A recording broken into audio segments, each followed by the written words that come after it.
काफ़ी लंबे समय से रसोइया संघ जो है वो अपनी कुछ मांगों को लेकर के जद्दोजहद में लगा हुआ है। वो हर बार कभी कांग्रेस को कभी बीजेपी को दरवाज़ा लगातार खटखटाता हुआ अब तक नज़र आया है, लेकिन कहीं ना कहीं सरकार उनके जो सरकार ने जो वादे उनसे किए थे उसको वो पूरी तरीके से नकारते हुए अब तक नज़र आए हैं। नज़रअंदाज जो है वो उन्हें किया जा रहा है। इस पर आम आदमी पार्टी क्या कहेगी?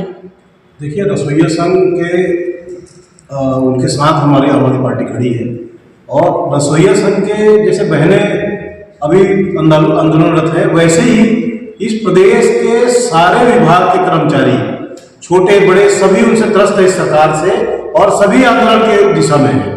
ये सरकार जब से बनी है उसके बाद से लगातार, चाहे वो स्वास्थ्य कर्मी हो, आंगनबाड़ी कार्यकर्ता हो, रसोइया संघ हो, शिक्षा कर्मी हो, ये लगातार आंदोलन कर रहे हैं और ये सरकार की नीति खराब है। सरकार ने अपने घोषणा पत्र में सारे जो वादे किए थे उस वादे को पूरा कराने के लिए आंदोलनरत है कर्मचारी। उनके जब आपने अपने घोषणा पत्र में रखा था कि सबकी हम सेवा करेंगे, सबका जो भी मांग है उसको पूरा करेंगे, आज तक सरकार ने किया नहीं है और ये पूरी तरह फेलवर सरकार है। इनके धान को जो है चूहे खा रहे हैं, इनको पता नहीं है।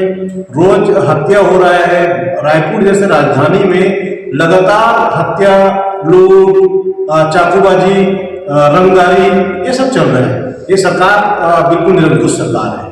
आपराधिक गतिविधियों की आप बात कर रहे हैं बीजेपी सरकार को लेकर के, तो ज्यादा से ज्यादा रेप केसेस सामने आ रहे हैं जिसमें बीजेपी के ही बड़े नेता या मंत्री या विधायकों का चेहरा सामने आ रहा है। अब उनका चरित्र है, ये लगातार पूरे देश में देखने को मिल रहा है। कहीं ना कहीं ये शिक्षा का अभाव है।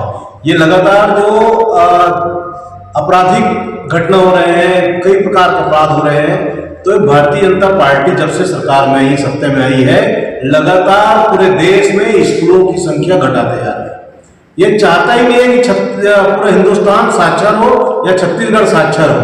ये शराब की दुकानें बढ़ा रहे हैं और नशे में लोग जैसा पाए वैसे अपराध किए जा रहे हैं, उसमें कोई अंकुश नहीं है। सरकार का नियंत्रण अलग हो चुका है। प्रशासन के लोग अपने मनमानी करा रहे हैं, कहीं रेस्ट हाउस में डांस करा रहे हैं, कहीं एसडीएम शरीक होकर के नाच देख रहे हैं। तो ये सरकार का चरित्र उजागर करता है और ये सब लड़ाई हम लड़ रहे हैं, जनता तक अपनी आवाज पहुंचा रहे हैं और जनता आने वाले समय में आम आदमी पार्टी के साथ देगी और यही मुद्दों को लेकर के, शिक्षा, स्वास्थ्य, बिजली के मुद्दों को लेकर के हम सरकार में भी आएंगे और छत्तीसगढ़ की सेवा करेंगे।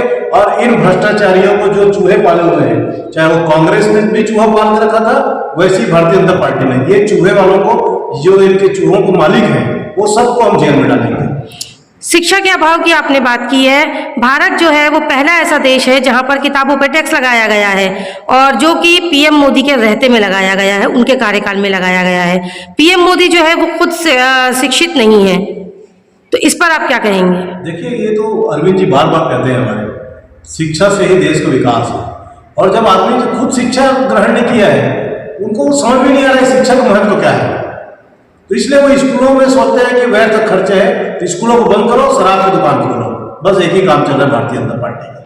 ठीक, अभी आपकी पार्टी क्या कुछ नया करने वाली है चुनावी मैदान के लिए? क्या कुछ तैयारियां हैं? हमारी पार्टी लगातार, हमारे कार्यकारी अध्यक्ष भाई उत्तम जायसवाल जी के नेतृत्व में छत्तीसगढ़ बचाओ यात्रा निकाली गई है और सभी जगह बहुत हमको समर्थन मिल रहा है। जनता का गाँव में, शहरों में खूब लोग जुड़ रहे हैं और छत्तीसगढ़ को बचाने की दिशा में लोग आगे बढ़ रहे हैं।